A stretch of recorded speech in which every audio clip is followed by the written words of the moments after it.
animal.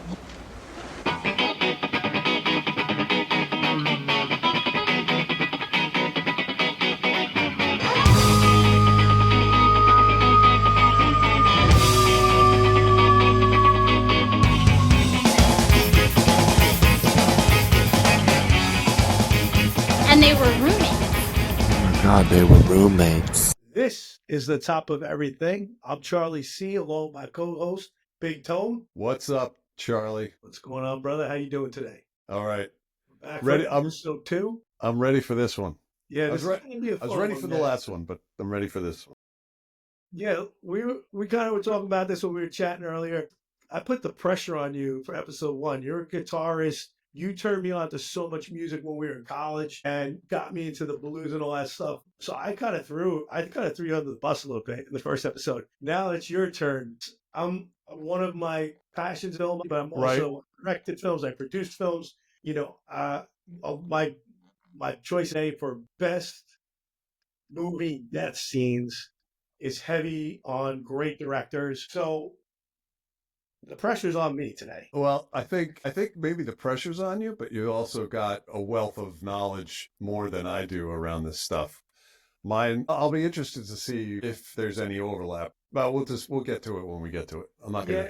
I'll be honest, man. There was a couple that were like, man, this might even be number 1, or this is an iconic one, and I left them out, maybe to be interesting, or like it's really hard to choose a top 10. But I mean, let's jump in. Top number 10 for me is the guy I probably consider the greatest director. He's in the conversation for the top. I think he's my favorite. He doesn't have as many films on it, but it's Stanley Kubrick. And I really considered, almost to be cute maybe a little bit, but I do think it's a great scene, is the scene in Doctor Strangelove where Slim Pickens rides the bomb down. It's funny. Yeah. It's a million deaths. It's his death, but it's a million deaths. It's an iconic moment. Right. I really considered having that. But then I was kind of just looking at some videos, and then I just was watching, The Shining, which has multiple deaths. And it was a Scatman Crothers. Oh, his death was classic. My chest hurts just thinking about it. You know what was beautiful about that? And I have a story about that I'll say for another time, but something that happened in one of my movies, I did a similar scene, but he travels from Florida to Colorado. He's like, you see him on the plane, you see him driving in the snow, you see him renting a car, then taking that snowmobile. Right. He gets there, you think he's going to save the day, and before he could do anything, Jack Nicholson takes him out. Just puts an axe in his chest. But so I've considered that was, but that's not my choice. My choice is, the maze scene. And there's a huge spoiler alert. There's going to be a lot of spoilers today, but Jack Nicholson chasing his kid through the snow. The kid, outsmarts his dad, backing up his footprints, hiding. And, Nicholson just in the snow screaming, "You did it." Right. It's unbelievable. That's my number 10. The Shining. Wow. Good one. Good one. You know what? That's one of those, that whole movie you can really feel. That's one of the things that's really important to me when I'm watching any type of movie, but like the horror movie, when you can feel, like when Scatman takes that axe in the chest and Nicholson's walking through the ice with the broken foot or the hurt ankle or whatever, and he's just completely delusional. He's losing his mind, completely lost his mind. You can really feel it, and that's why I think it's not gory or anything like that. It's just the way in which he dies. I remember when I first saw it, it's like, oh, I thought like something else was going to happen. I didn't think he'd freeze to death. I thought maybe Danny was going to do something, like run him over with one of those. I forgot what they call them. They're not snowmobiles. It's not snowmobile. Cat. I don't know. Whatever. Yeah. Snowcat. Yeah. So all right, number 10. I like it. It's a good start. Kubrick at number 10. You can't go wrong. All time great. Right. Number 9. I've got a sword fight. It's a sword fight. There's so many great sword scenes in movie history. There's like 3 I considered. The gladiator scene, at the end. Yeah. But that was like my number 3 sword fight scene. Number 2, I would almost made this pick. It's an unbelievable death. One of the things that makes a great death is there a payoff? How bad do you hate this guy? How bad do you want this guy to die? And in The Princess Bride, the Rob Reiner film, Inigo Montoya, you kill my father, prepare to die. Yeah. He's chasing the six-finger guy through the whole movie. He finally gets him. It's a really good, payoff death. But that isn't my top sword death scene. My number one sword death scene, and I know I can be low with this stuff, but there's a backstory to it. Braveheart came out like April '95 or March '95, right around there. Rob Roy came out right at the same time. So it kind of got run over by Braveheart. Like Braveheart was a massive movie. Rob Roy was a great, great movie, but it was almost the same topic. British elite, like raping the women, doing what they want. But Rob Roy, I got married in August of '95. So it had just come out. I watched that film on the flight to my honeymoon. My wife was sleeping. She's always sleeping on the plane, sleeping on the train, wherever it is. She was sleeping. I'm on the plane and I'm watching this movie about this guy who's, a Scottish noble. He was a property owner. He wasn't like a nobody, but this Englishman had that marriage right or whatever. He raped his wife. He abused him through the whole movie for like an hour and a half. My blood was literally boiling as a newlywed. I'm married like 24 hours. And this guy's like, I'm like, my God, imagine the world back then. And there's the final duel between Rob Roy and Tim Roth, who was amazing, so hateable, gives this little smirk. And he's like kind of it's Liam Neeson kicking his ass through the movie, through the fight. And finally has him, he's wounded, he's gravely injured, Neeson. And he's at his mercy, he's got the sword there. And rather than take his death, he grabs the sword with his hand, which basically means you're going to go to your bone because those things are like uber sharp, and freaking picks up his sword, which had fallen. And Roth is like, shocked. And it's just such a great payoff. All the English nobles are very upset because they're observing this thing. And so that's my number 9. Wow. Rob Roy. I have to admit, I haven't seen that movie. I had to write it down and put it on the list to watch. One other little tidbit about that. I was in the city one night and Liam Neeson was at the bar. This is like a year or two later. And I had a couple. I went over to him. I'm not the type to go over to a celebrity, but because I had a couple and I just love Rob Roy so much, I went over. And I love Braveheart too. Actually, Braveheart it's definitely in my top 10 movies. Right.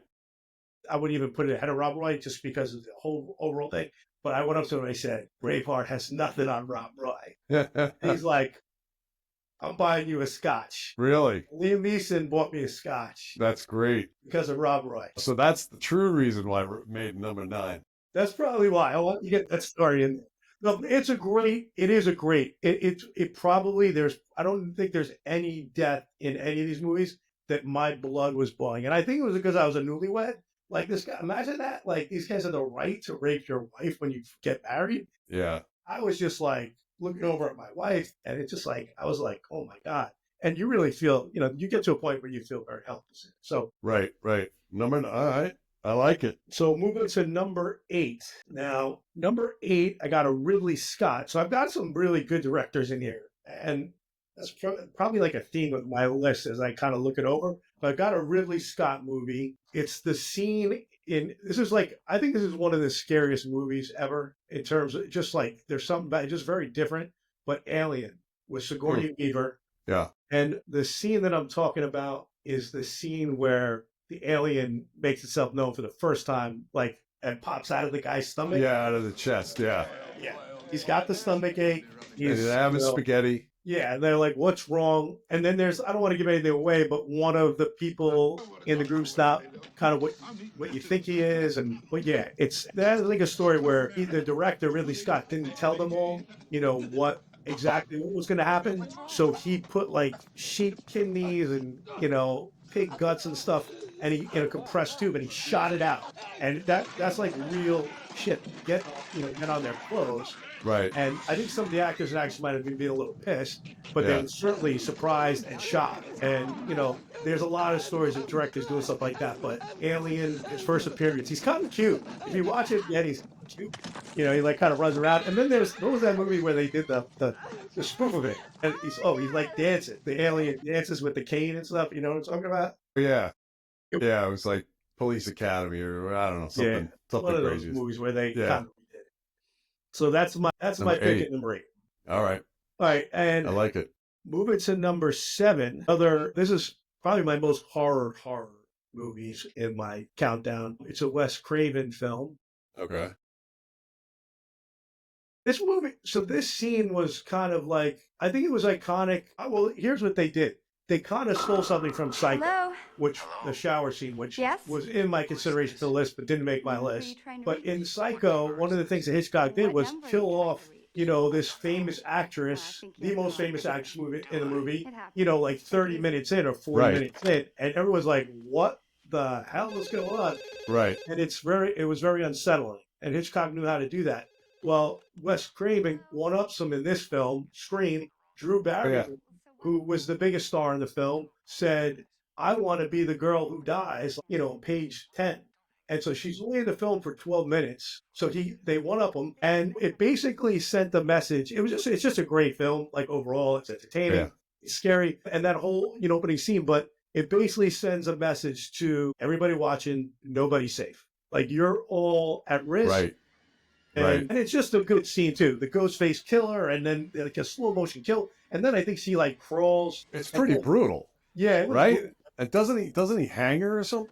And he hangs her, and the parents find her, and we'll be showing clips, throughout here, and I'll try to get some good bits of that in there. But yeah, Scream, and it's just one of those classics. Yeah, that's a good one. That's a really good one. It reminds me of another one, and I'm throwing a bunch in here, but just I like to mention some of these, and we're going a little bit more rapid fire, so I feel like comfortable doing it. It reminded me also of another one that almost made my list in Pulp Fiction with Tarantino. And Tarantino's one of my favorite, right there with Kubrick, I think, like favorite director. And the scene in Pulp Fiction where Vincent Vega gets it. They Right. sit on the toilet, which, first of all, that's kind of funny, too. Oh, And right. Bruce Willis comes back looking for his watch, right? Was he looking for the watch? I think? Yeah. He finds, he sees the gun, and then he's like, what the hell?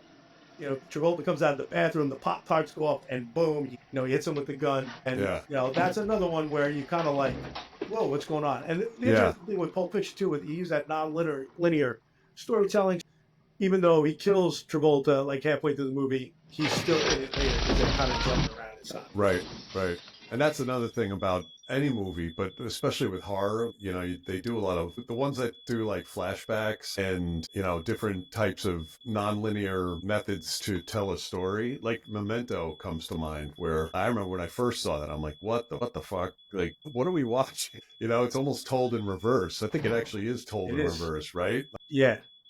Yeah, that's just genius. Like, Right. how did he think of that and make it make sense? And Yeah. it's a whole nother level of storytelling. That's a great one. Yeah. I'm impressed that you've seen that. Yeah, that's so worthwhile. And it's like you see the action in order, but the scenes are in reverse order. It's crazy. Yeah. Well, that's a whole nother level. All right, so at 7, I went Scream with an honorable mention to Pulp Fiction. At 6, I'm going Tarantino. Okay. I was like, I'm not going to have 2 Tarantinos in there. So it's one of the reasons why I picked it. But my favorite Tarantino death, and there's a lot to choose from here, right? There's so many. It's from the Kill Bill films where, like, the death count is probably 1,000. I don't even know. I should try. Maybe I'll put some comment, something in the comments how many it actually is. But there's an insane amount of people. But in Kill Bill 2, and this is another one where it's kind of the payoff. Ellie Driver, who's played by Daryl Hannah, is basically Beatrix Kiddo's like nemesis. She's in a way like when she kills Bill in the end, of all these films of the 2 films. Like I almost was sad. Like I kind of liked him, and it was kind of like he's a really bad guy, but he was like, I don't know, just like he really loved her, and you're kind of like maybe they could work it out. But the Daryl Hannah character, she was the one who was always pushing to kill Beatrix. She ends up killing Beatrix Kiddo's mentor, this guy Pai Mei. So that really, you really wanted. She was really Kiddo's, nemesis. So finally, she gets Beatrix/Kiddo. She gets her revenge on Daryl Hannah. This showdown in like this trailer. It's just like an epic fight scene between 2 women. It's very violent. You hadn't seen a lot of fight scenes like that between women in films before this one. Right. They actually played a clip on that on the Oscars last night. What did they? Daryl Hannah came out to give an award, and they showed that. Oh, that's It's cool. pretty I crazy. didn't even watch it. That's pathetic, but I didn't watch it. I don't know why I did. But yeah, so it's just there. There's this build up for two movies almost of you wanting her to get revenge, and then it's the way she gets the revenge. There's this massive battle. They're equal nemesis. They're having this sword fight. There was a black mama that was there to kill uh, Beatrix, but she snatches her other eye. So Right. you actually don't see her die. You just know she's blinded her. She leaves her in this trailer with this like the most deadly snake on earth, and we're just assuming she's finished off. But that's my number 6. Okay. Kill Bill 2. Good one. I didn't expect that at all. Yeah, I mean, I had to have an homage to Tarantino. I was trying to figure out which was the one, and that was the one. I felt like that was the one where you really felt satisfaction. Right. So All right. there's Number so many good deaths with Tarantino, but that's my number 6. Okay. Top 5. Here we go. Top 5. So you got to start going big when you get 5. So these are big deaths. These are like epics. Right. So at 5 again, man, I'm like heavy into the directors. Oliver Stone, Platoon, the Sergeant, Yes. right? Sergeant Ilias, was that William Dafoe? Yeah. And so there's a couple of things. I mean, this is not like one. This is a sad one. This is not like one where it's the opposite of the other one where you get this great revenge. Derringer's character, basically leaves him for dead, shoots him, leaves him for dead. So Sergeant Barnes and Charlie Sheen are flying away in a helicopter, and you see, Defoe's character's not dead. He's alive, and he's running through the jungle, being chased down by, the Viet Cong. Viet And then Cong. the interesting thing is, the cool thing is, like a director thing, that another director, like, holding stuff out on the actors. The bomb, not that he really held out, but they were setting off all these bombs and stuff around Defoe, and it was all pretty safe, I'm assuming, but there's that famous thing where he throws up his arms as he's dying. Yeah. He's taking all the bullets too, but it's kind of like this Christ-like figure thing. That wasn't part of the script.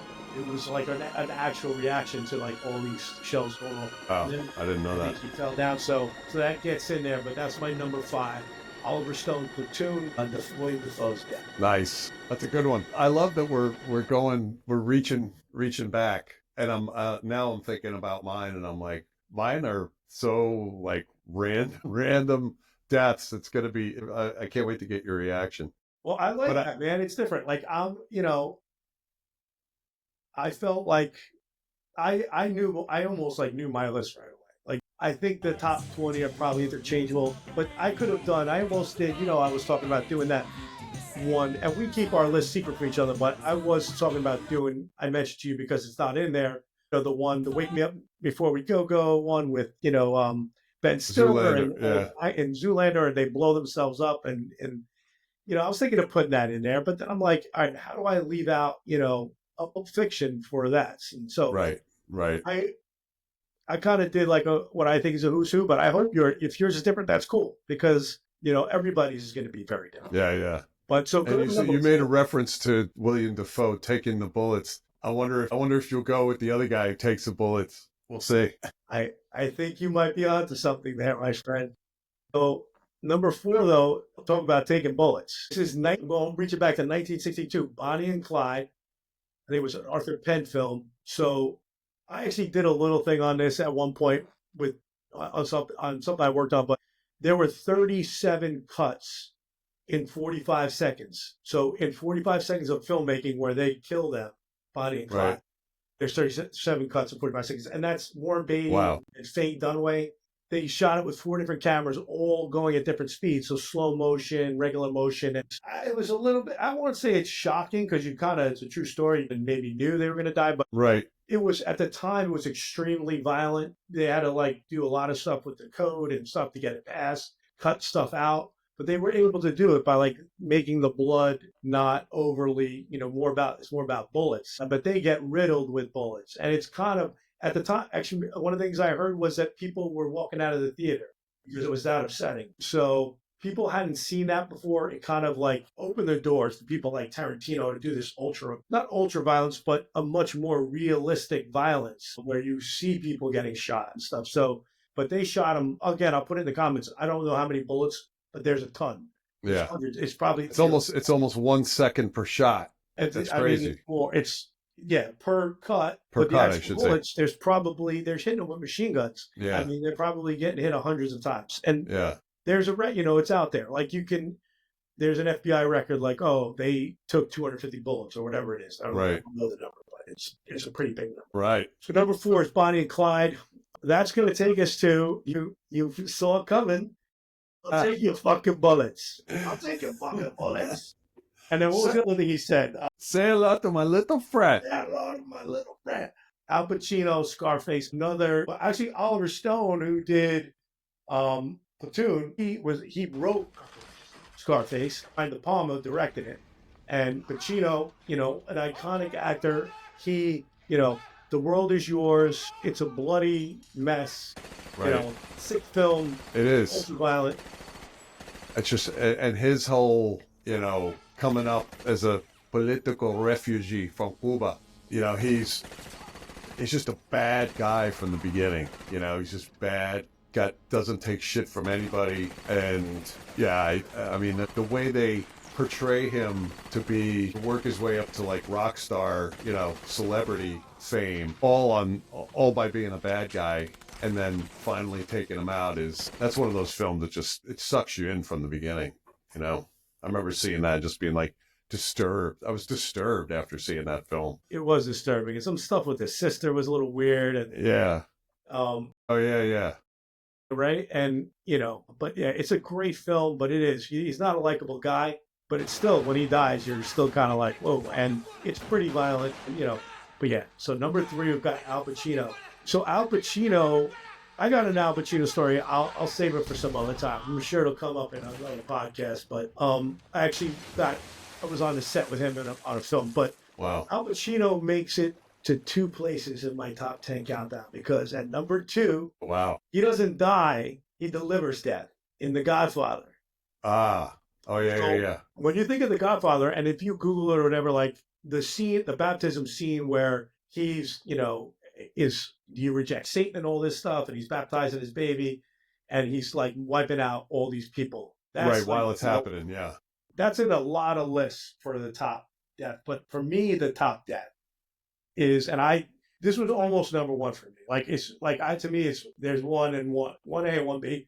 This is an icon. I just think this death builds up over like 8 minutes of that. Pick him up. He's the war hero, the Ivy League kid. He's not the Godfather yet. He's Michael, and they won't make fun of him, kind of. And he has this plan. They won't suspect me. I'm gonna get, take care of this. So they make this plan. They hide the gun in this restaurant. Then they go pretend they're going to Jersey, and you start to freak out, like, oh my God, there's no gun.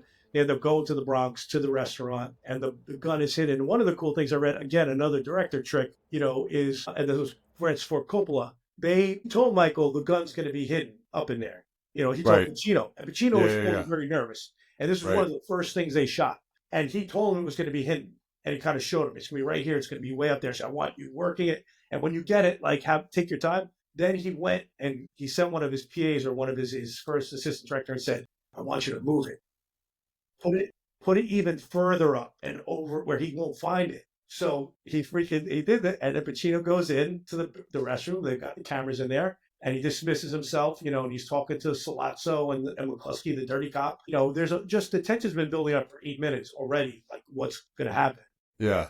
Can he do it? Will he do it? And he goes back there, and then he can't find the gun. And you can see, like, Pacino's like really freaking out. The actor finds it, kind of sets himself, goes out there, and you could almost see when he sits back down, he's not negotiating anymore. He's not even listening to him. Right. The devil's gotten in his eye, and he's like, I'm going to kill these guys, and it's coming, and he's becoming the Godfather. That's the moment he's becoming the Godfather. So my number 2 is Al Pacino takes out McCluskey and Sollozzo in The Godfather. That's poignant, because you're right. As soon as you were kind of walking through that, he's phased out. Like, he's like, you don't know if he's contemplating whether he should do it or not, or if he's got the guts to do it. But it's like, what is this going to mean after these guys are taken out? If you look at the whole body of the movie, right? It's like, you look back at that, and it was for a cause versus proving to himself that he could do it, which I think is pretty profound. in a gangster movie like that. Yeah, it's just a classic. It's one of those Yeah. ones you just watch it over and over and over. And it's just, Yeah. God, it's riveting. The movie. Yep. All right, so Here man, we how do are. you top The Godfather? And Yeah. I didn't see this one, because I didn't really take a look at lists like I did with guitars, because guitars I did. I went and looked at the Rolling Stone list and all that stuff just to see, kind of like, I don't want to forget anything. This one I felt like, I'm not going to, but I did have to like kind of look and see what was out there, and I didn't see this one on any list.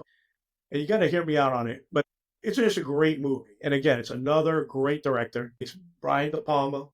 So he was Scarface, and now he's Untouchables. So he's got two of them. So he knows how to kill people and do it in a way. There's a 1987 movie. The scene is the big one with when Sean Connery gets it, Malone. That's kind of Al Capone's hitman kind of bodyguard. Frank Nitti, Yeah. is in Connery's apartment. And that's a really well done murder scene. Like unbelievable directing, unbelievable camera work. The tension's so high. And then again, you don't really expect a guy like Connery to get it. In a movie like this, he might, but it's kind of upsetting when he does, and it's a bloody murder. And that's kind of like Kevin Costner, who plays, the agent, kind of this clean cut guy. Yeah? He's kind of the guy telling Costner throughout the whole movie, you got to play dirty with these guys. And Costner wants to do everything by the book. And what happens eventually is for Costner to win, to beat Malone, he has to kind of stoop to their level. He has to get dirty like Connery told him to. He commits a murder. He threatens a judge. And he knew that sometimes to beat guys like Capone that have the bureaucrats and the politicians and the judges in their pocket, you gotta fight fire with fire. So he chases Nitti up onto the roof, and then Nitti like kind of falls, and you want like Costner to let him die, but he helps him back up onto the roof. And Nitti kind of taunts him and says, yeah, you can't do anything to me. I'll be out in a week. Yeah. And, and you could see Kevin Costner's blood is boiling. He goes, and by the way, your friend squealed like a pig, or a stuck pig, an Irish pig or something like that. Yeah. And Costner's just like, F you, man. And he takes him and he freaking throws him off the roof. Throws him off the roof. He died like a pig. What did you say? I said that your friend died screaming like a stuck Irish pig. Now you think about that when I beat the rat.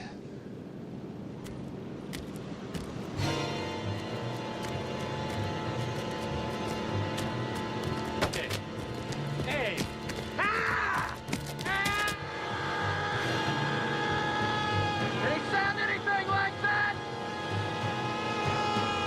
And it's kind of like that Die Hard scene, where you see the guy falling, but you see his face. It's like the payoff is there. Right. And Die Hard, I'm thinking that might be that's a classic, a great one. Not my number one. My number one instead. Same thing, a great fall, but it's The Untouchables, Frank Nitti's death. And that's All my right. top 10, brother. There it is. Very, very different than gun to head. I would have had Brains on the Wall if you asked me what you had as number one. That's for sure. How fitting. And Brains on the Wall. That one didn't pop into my head like the other ones did. Godfather, Die Hard, the sword fight scene, Rob Roy, Scarface. But then I started thinking, I was like, wait, what are other great ones? And then I thought of The Untouchables, and I just thought of the whole buildup, and I was like, you know what? And I like that it was the roof, like it made me think about Die Hard, and then I was like, you know what? I think I like this better. But listen, there's so many good ones. Excellent work. Thanks, brother. That's good, man. All right, well, let's get to mine. Let's cut right to the chase, as they say. Yeah. So mine are completely different because for me, it's more like not only greatest movie deaths, but like brutal. I like the blood and guts, and there's so many of those. And I think I'm gonna have to show some of these because gonna be able to talk through what was going Come on, on. let's go. Start the car. Start the car. Come out of here. Okay. All right. So Number 10. All right, we'll go with number 10. So again, my list is very much not only shock factor, kind of movies that or even scenes that were just like, some of these I saw in the actual movie theater and I, literally would jump out of my seat. But the first one is a scene from a movie called Maniac. And it's a scene where this guy and this girl are just kind of making out in a car, and the killer. Well, I'm just gonna go ahead and play it because I think. Yeah, let me check it out.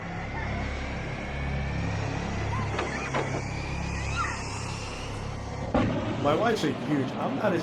I didn't know you were a big horror fan. Yeah.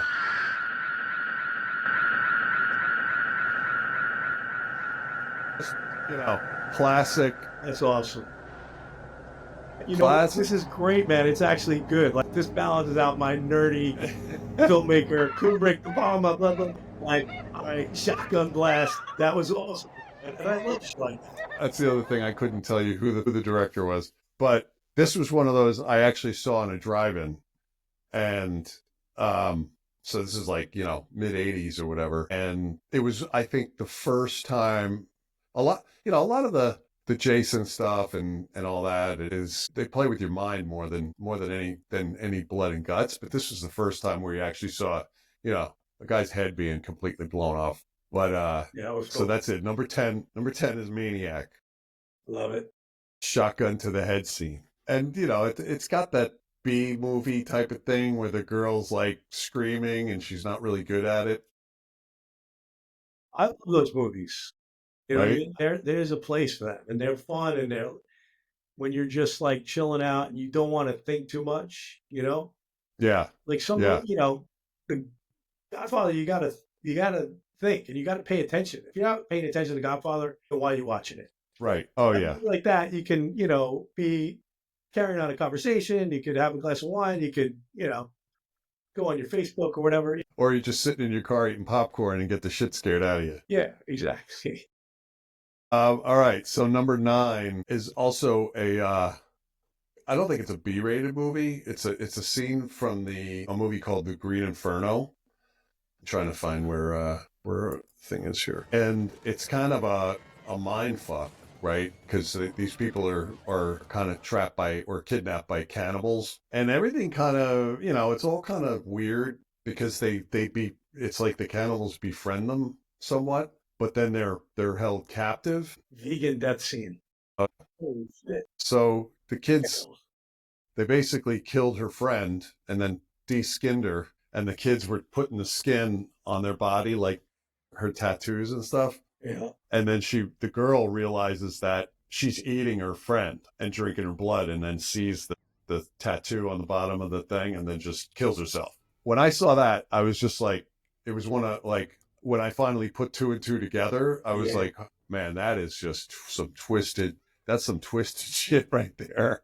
Because here they are in a cage, and you got a guy who's balding and with a beard. And they're just kind of normal people, and then when she puts 2 and 2 together, it's like, oh, yeah, it was pretty intense. And then just all of a sudden, it just ended like that. Yeah. There's that that show now, Yellow Jackets, is huge, and I'm only like 3 episodes in, but my daughters are like crazy on it. They watch, they're into season 3, but there's like cannibalism stuff that's going to go on there. I just haven't gotten to it yet. Really? But it's pretty like intense. And then it's like them as kids and then them as adults. The ones that survive, they like crash on a plane in the jungle and they're surviving. So like they say, when you do that, you go crazy. I'll take a look at that. I didn't realize that's what that was about. So that's number 9. Number 8 is a popular one. Also one that completely messed with me.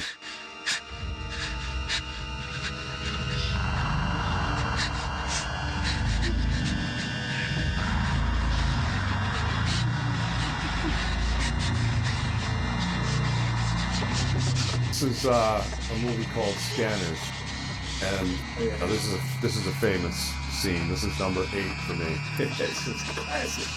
Right? There you go. Music. Just brutal. It's classic though. Brutal. Like the actors are pretty good at that.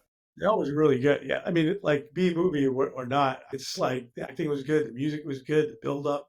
Right? You know something's coming. The first time was shocking. I saw it a long time ago, like maybe even college. Yeah. I haven't seen it since. That was like early 80s, I think. Yeah. Classic. Good one, man. So that was, what was that, number 8? I'm loving your list, man. This is like, it's fun. It's a lot more fun than my list.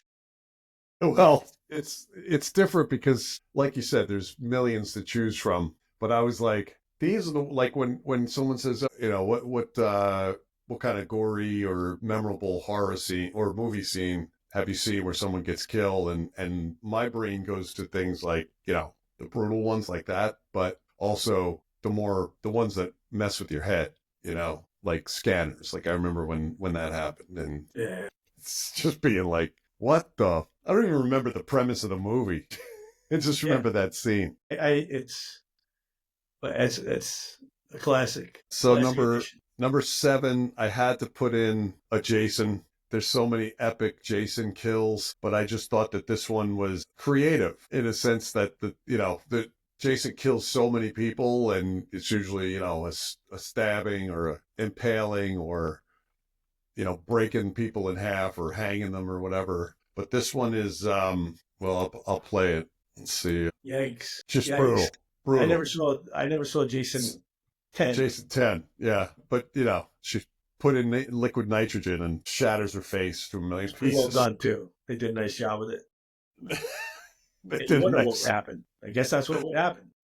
right? Just turn it to complete glass. No, So that's good. number, And that's I love number that you have 7. Jason in there. This is not that esoteric. I mean, this is got some legit Scanners and Jason. Those are Yeah. all-time horror moments. I was thinking between Jason and Freddy and, all those guys, and Halloween was tough not to put on the list. I will do a spoiler You in alert. college always no ring in the halls. You were always Ring in the Hall. Yeah, that's right. That movie freaked me out. So number 7, we're up to, correct? 7 or 6, somewhere around there. I lost the numbers on my list. This one is one of the Final Destinations. All right, nice. I haven't seen all of them, but me and my daughters have been talking about watching them. There's some classic. Okay, Porter, it's your turn. There's so many good deaths in Final Destination, but this one in particular was good because there was so much anticipation. Looking with good, Candace. Candace working out in the gym, doing gymnastics and whatnot, and I think it goes on for about 2 minutes or so, maybe even longer, where the one gymnast, there's a screw that winds up on the balance beam.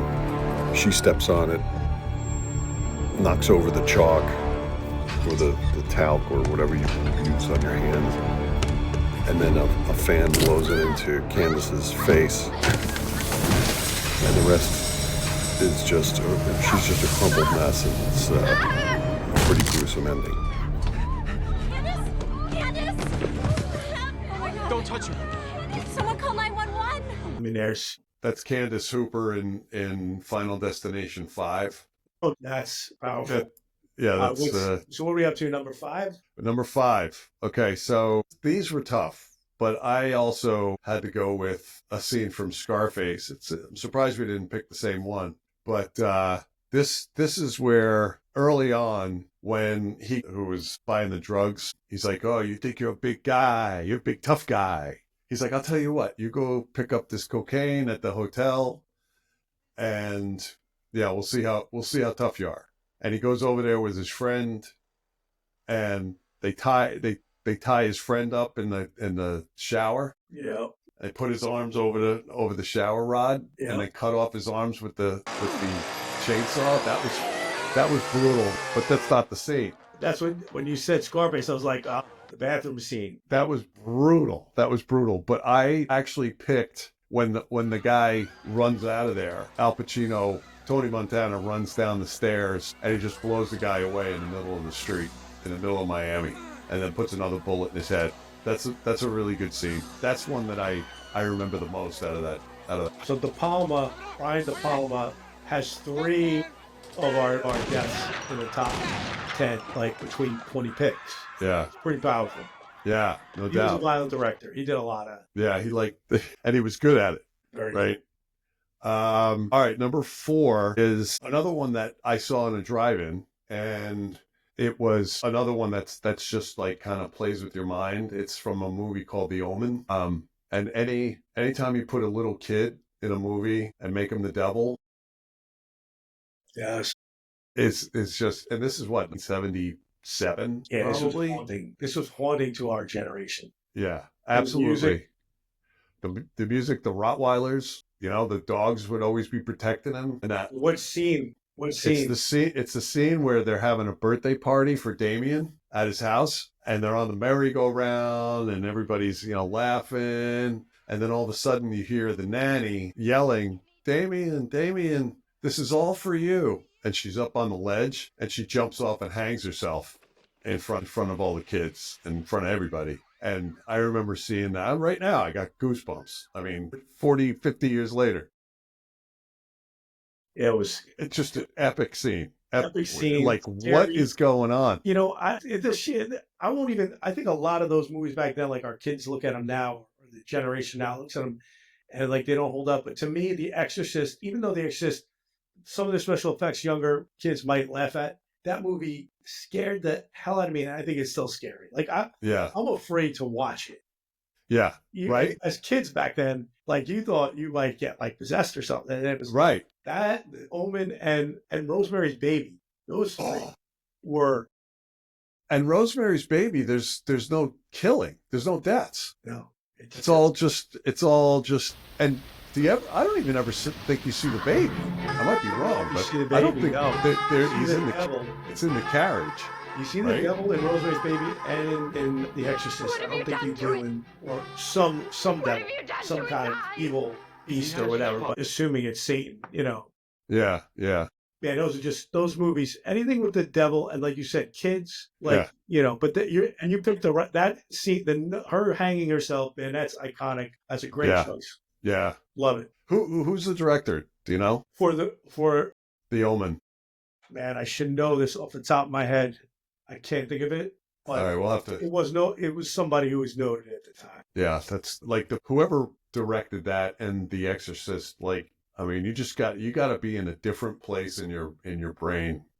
Richard Donner.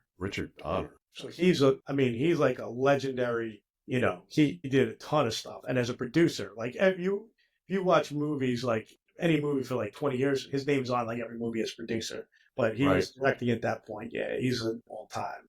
Wow. Okay, so number 4, right? 4, 3. I think so. I don't know. We're up there. No, 4. Yeah. So number 4, I also have Jack Nicholson in The Shining at the end. The freezing. When he's freezing and he's carrying the axe. That one to me, that I didn't say it before because I didn't want to have nothing to say when I put it up. His acting in that, you can feel him freezing. You could feel him starting to just decay. Like just come to the end. Like I said before, I didn't realize he actually was going to die that way. I didn't think he was going to freeze to death. But you're right. When Danny figures out, let me retrace my steps backwards so he can't follow me. I literally remember him stopping and tiptoeing backwards, and I'm like, why is he doing that? Jack Nicholson can't hear him. I didn't realize he was actually retracing his steps so he could get him lost. So there's that. And then there's the fact that he finally dies. And you kind of get like, because the movie was so fucked up in a sense that you could see Jack Nicholson start to just go crazy and see things, or maybe not see things, I don't know what. But then at the end, when he finally freezes to death, you almost have a relief as a viewer. It's like, okay, it's finally over. Again, like you said, there's a little kid involved. Yeah, that ups the ante, and you want this little kid to survive. The mother dies. Maybe you can live with that, but then who's going to take care of the kid? Catman's gone, so you're like feeling pretty desperate. That's just like, the thing is, and like I said, I'm a huge Kubrick fan. Before that movie came out, most horror films, not all, but most horror films were almost considered like B films. Like, even though Hitchcock did all this stuff, it wasn't like mainstream. It was fairly hard to, Psycho was in the conversation for stuff, but you weren't going to be, getting an Oscar nomination or something like that was kind of unheard of. And Kubrick, like, basically, okay, I'm going to make a war movie. It's going to be the best war movie. I'm going to make a science fiction. It's going to be the best science fiction ever. I'm going to do a horror film. It's going to be the best horror film ever. And he did it with The Shining. And also to that point, like, even King's books weren't really translating to movies. They were doing them, but something was missing. And it was just never, he was able to take from that book, the the horror that like King is an amazing writer. You see, I got all these King books behind me. That's really my wife's a huge fan, but you know, he was able to take that and like make it a great movie. But they actually fought over it, and Stephen King didn't like that the changes that he made. But Kubrick knew, it's one thing to write a 500-page book. It's another thing to have a 90-minute movie. You can't have everything in it. You can't, and I think in the book the place blows up at the end, which happens in a lot of Stephen King stories. Like, this is so much better. Like, please get in the snowcat, get out. What's going to happen to them? You don't know, but they get away. It's just Kubrick was the best. Really cool tidbit. They were fighting, and like I don't remember exactly what it was, but basically, maybe the buggy at the beginning scene. You remember in the beginning they're riding the buggy up to the mountains. And it's kind of building the attention, and the scary music's playing. And they're riding the buggy along this curving road up into the mountains, and you see what Kubrick did to kind of say "F you" to King was they were fighting over the color of the buggy, or it was over some other stuff. He wanted to use a yellow buggy, had a red buggy that that King had on the side of the road, smashed to pieces. Like it was kind of just like F you to him. So that's kind of like lengths that Kubrick would go to say like, screw you. Wow. Holy shit, I never knew that. But that's a great one, man. And we're number 2. That was 3? That was 3. All right, up to number 2. Number two, the famous Die Hard scene at the end. I mean, the build up, this movie is just so great on all levels, but I think it's pretty much public knowledge now that, the actor didn't know when he was going to be dropped. Really? I didn't know that. Oh, really? Yeah, that was like a thing. Like they were going to count to 3 and they dropped him on like 1. So his face is actually like, holy shit. Yeah. He wasn't ready to fall. Makes so much sense. Yeah, and just finally, he was such a good villain. Like you wanted him to die, and just to die in that way was awesome. It was a good book. That was good. You had a huge hatred for him. He was cocky. He was mean. He was taunting the German accent. And then I remember the thing about that scene, because I really considered it. Like I considered it for one. Like that popped in my head right away. And even though it didn't make my top 10, I was like, it deserves like a great pick. The thing that was so great was there's so many times in movies where you want that bad guy to get it. Sometimes like death is too good for them and they just shoot them and they're dead. It's like, you don't even see their reaction. You just see them go down. And it's like, this guy, you see, oh, I'm dead. Right. And guess what? I'm going to fall. And then there's a funny thing. We'll play the clip and we probably just played the clip, but there's a funny thing too, as he's falling, like the cop goes, oh, I hope that's not hostage. And then, and then they cut Willis and all that. But great movie. On like Christmas playlist these days.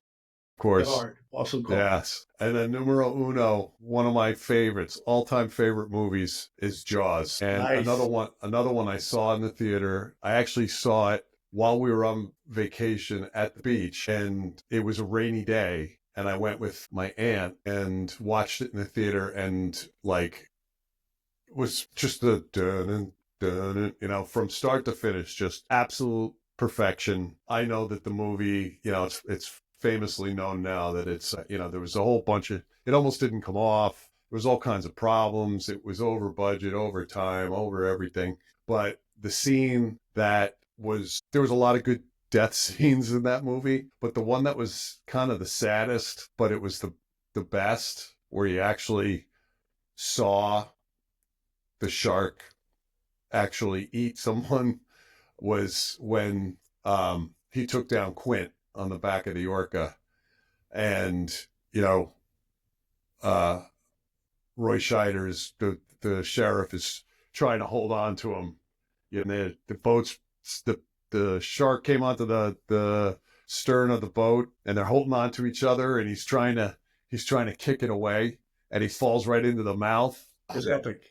It was just epic the way he went down. Yeah, that's a great pick. It's a great scene. It's a great. There's like you said, there's so many good deaths in there. I still, when I'm in deep water where I can't get my feet on the ground, I still hear that Jaws music playing in the back of my head. Oh yeah. And like you said, Spielberg, like they saved that in the edit room by not showing the shark, and which worked because you didn't see it, so you got scared. But it was really because the shark, was malfunctioning. And, they edited the shit out of it, made it work. And, with Quint, man, like bow-legged women and they're drinking and it's almost like he wanted to get eaten by the shark. Like even though Right.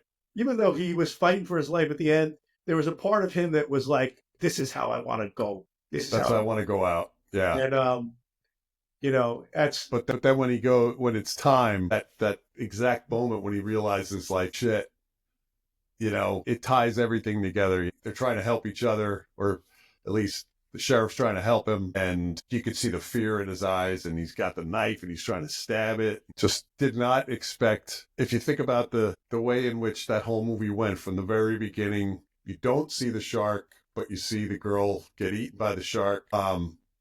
And then, all the way through and finally killing the guy who was supposed to kill the shark was just, it's number one for me. yeah, and Spielberg too. Spielberg film and Right. all-time great. So it's great to see him land in there. And your list, you were saying, oh, it's like B-movie stuff. I mean, you had like Jason and Spielberg, and you got De Palma and Scarface. You got Die Hard. That's a formidable list. It was an amazing list. Thanks. I love it, man. And Yeah, you too. It was there's some good choices. Yeah, I agree. I can't wait to hear what everybody says. Yeah, Post your man. comments. Yeah, comments, and even more important, I probably should have said at the top, we're like amateurs with this, but subscribe. Subscribing is huge for us. We're getting a lot of play, but you guys subscribe. We can do more content for you. It helps the algorithm find us, and we'll give you more content. So, but yeah, man, dude, it was good seeing you again. Yes, you too. Hearing your top 10, and Stay tuned. We'll be coming up with the next top 10. Not sure what it is yet, though. yeah, I tell you what, put in the comments below. Give us some suggestions, and we'll do it. We'll count it down. Love it. All right, brother. It was good chat. All right, we'll see you. Yep. Talk to you soon. Take care, guys. Peace. Peace out. You're an animal.